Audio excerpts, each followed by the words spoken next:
grounded. He did the decent thing, retired and became a motivational speaker. Yes, exactly. Tim from London, we need 2 bonus points. Everyone's almost level, so it will make a difference. Right, well, I liked Mark's answer, but I think Dougie, just for pronouncing Zlatan... No, I can't try. Shall I go for Dougie? Can I ask a very, very quick supplementary question too, Tim, in London? Are you going for an angel or a star on top of the Christmas tree?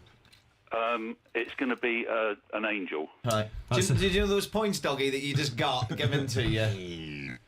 Thanks for that. And Tim, have a great day. Do you know what? Points mean nothing. Knowledge is power. I've got the knowledge from Tim. Okay, I'm glad points mean nothing to you. Let's get the latest I'm going to say nothing, they do mean a lot. Travel! So many big stories to go through. Panel, next up, no more Brucey bonus. Steve Bruce has become the first managerial casualty in the Premier League this season. He's been sacked by Sunderland this evening. Just 29 wins in 98 games under Bruce's reign at the Stadium of Light, 41 defeats. He won only 2 of his first 13 matches in the Premier League this season. That's Premiership. We're talking about Steve Bruce, of course. The axe is finally wielded in the Barclays Premier League. Steve Bruce, first to get the P45 at Sunderland. I suspect this might mark the opening of the floodgates, so I want to know who is next. Paul? I'm going to go for Mick McCarthy, because even though he's done a good job, but I just think, the Wolves fans don't realise how good he's done, or how well he's done. The expectations they have. A couple of years ago, they were struggling in the Championship. In fact, we even played them in the playoff semi-final, and we beat them. And as we beat them, at the end of the game, one of the fans took up a banner that "You've let us down again." So that was obviously premeditated at the end of the semi-final in the playoff. So I think the Wolves fans are... their expectations are ridiculous. I think Jez Moxey deserves loads of credit for saying he's his man and sticking by him and allowing that type of stability. So not points for saying Mick McCarthy, points though for backing him. Dougie Ando Anderson, sorry. Thank you for that epithet. Well, as we saw, the Sunderland fans were so vocal in their disdain for Bruce that he had to go in the end. The Wolves fans are the same with McCarthy at the moment. They hate him and have done for quite a long time. The interesting thing with Wolves is the fact that they're on the same points as Sunderland, but with a far worse goal difference. And talking about fan hatred, I don't think it's going to happen tomorrow. I don't think it's going to happen next week, but it might happen before the Advent calendar runs out. It's slightly controversial. I'm going to go for Alex McLeish at Villa. He's not popular there. I wonder why. Andy? Well, I'm going to Blackburn this afternoon, so his name is double barrel now, Steve Key now, isn't it? But I'm not going to go for him. I'm worried. I'm actually worried about Martin O'Neill. I'm actually thinking, he'll stand on. And do you know what? Just in a bit of place dropping, name dropping. A year ago today, I bumped into Martin in Barbados. Right? Oh, as you do. He'd been playing golf on the Green Monkey Golf Course with JP McManus and John McVeigh. The old Green Monkey. And a year on, it's going to be Roker Beach, and he's going to get up there and think, well, what's going on? But he'll get over that. Then he'll get over the accent problem, and then he'll go onto the training ground, and out will come Nicholas Bentner. And if that isn't enough to make you rescind on a contract, then I don't think anything else would be. Mark Watson. I agree with Paul that fans' expectations have basically gone completely bonkers. And after United lost Crystal Palace this week, I heard a Man United fan behind me on the bus say, "Well, we've always been rubbish at home." And that truly is astonishing. It has almost got to the stage where I've even seen on forums people saying maybe Ferguson's past his best. I think, although this sounds stupid, but I don't think Ferguson will leave at the end of the season or after winning a title. I think one day Ferguson, being a sort of melodramatic person, will just walk away. It might not be soon, as Dougie said, but I just feel that one day Ferguson might hear a Man United fan with no gratitude for his 20 years and think, I'm actually going to leave. I'm just going to go and play golf. No, it's, as I always say, it's the Casablanca effect. Maybe not tonight, maybe not tomorrow, but soon, and for the rest of his life, Ferguson will walk away. Not sure if that was the words, was it? Yeah, he's paraphrasing Casablanca. Yeah. It was less about Paul, football. You get the point, because I was just about to say exactly the same thing. Let's do the scores on Fighting Talk as they stand at the moment. Dougie, I don't know what's happened there, mate. You're on 9 points. Well, just as I always say, at moments of being in last place, always nice to be at the house. Maybe not tonight, maybe not tomorrow. Mark's got 11 points.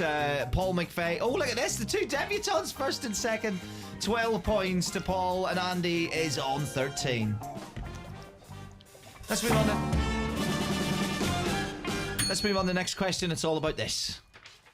If you are world champion, winning gold medal, number one in your sport, and cannot make the top 10 of sports personality, I think it's just a little bit harsh to those women, to be honest. Okay, that's the thoughts of Gail M. Summing it all up. The sports world up in arms this week after the shortlist for Sports Personality of the Year was published, without a single woman's name in 10. Friend of FT, Gabby Logan, complained it's about the domination of male sports in the media, and Claire Balding sounded the battle cry with "Do not accept, fight for change." Well, FT has always stood shoulder to shoulder pad with our sporting sisters. In fact, we lead the way when it comes to female broadcasters. So please, the name of the sportswoman who should have been on the list but wasn't, Andy Dunn. Well, until she got knocked out last night, I think Fatima Whitbread might have had a chance. But Rebecca Addington, I mean, she won the World Championship gold medal at 800 metres. Also, though, she is just the nicest person in sport that you've ever met. I remember after she won in Beijing 2008, I remember interviewing her just after she came out the pool, and she stood there for an hour in her swimming suit, chatting. I mean, like, it's quite an image that he's painting here. Yeah. I mean, it's fantastic. So I just think she should have been on it, definitely. Okay, another name, please, Mark. I think Jessica Ennis is pretty unlucky just for her overall record. But I would say that this whole business is a bit suspect, really. And Sports Personality of the Year is kind of come out and say it. It's not very good. It's a silly thing. There shouldn't be 10 nominees. It's too many. It makes everyone angry. The programme's not as good as it used to be. And also, if I were a woman, I'd be saying, I wouldn't be comforted if they said, "Oh, we'll have a couple of token girls." There's no point in saying, "Oh, there ought to be some women on it," because then it's just like, well, let's give the ladies a chance, you know. It's about reportage of women's sport in general. There's no point in getting to the end of the year and then letting Zoo vote for something and then say, what a surprise, they've not gone for Ennis or Chrissy Wellington. What if? Everyone's complaining about Chrissy Wellington not being on it. A week ago, most of the people writing columns about her would have had to Google her name. What if the Barker or the Lineker rang you tomorrow and said, "Mark, I know you get a DVD to plug. Would you like to come on and present one of the awards as sports personality?" I would do it. I'd eat my words. The only reason I ever complain about any sporting programs is because I'm jealous of the people that get to do them, with that exception. Okay, Doggy. Well, I'm as fuming as an ex-woman on this one. Right, look at the list as it stands just now. Andy Murray hasn't won a major. Luke Donald hasn't won a major. I know they've won a lot of money, but in their respective sports, greatness is achieved by winning a major. So get the female winners in there. Kerry-Anne Payne, the swimmer, she won the World Championship this year in Shanghai, but more than that, has become the first British athlete to get into the 2012 Olympic Games, the first one. Now, if that doesn't warrant getting on that list, I don't know what does. And it makes me angry, Colin, very angry. Okay, Paul. I was going to go for Chrissy Wellington, the same as what Mark said. You know, she's from Norfolk. She's the 2011 Ironman champion. But why do you actually call it the Ironman? Because surely it should be the Iron Woman, but maybe or that's or the Iron Person. Well, that sounds a little bit that sounds more of a command, doesn't it? Iron Woman. So, but anyway, so she's the 4-time champion. Anyway, so she was injured going into the 2011 one, and this is the first time she. It doesn't matter what else you said in that, Paul. You nailed the show.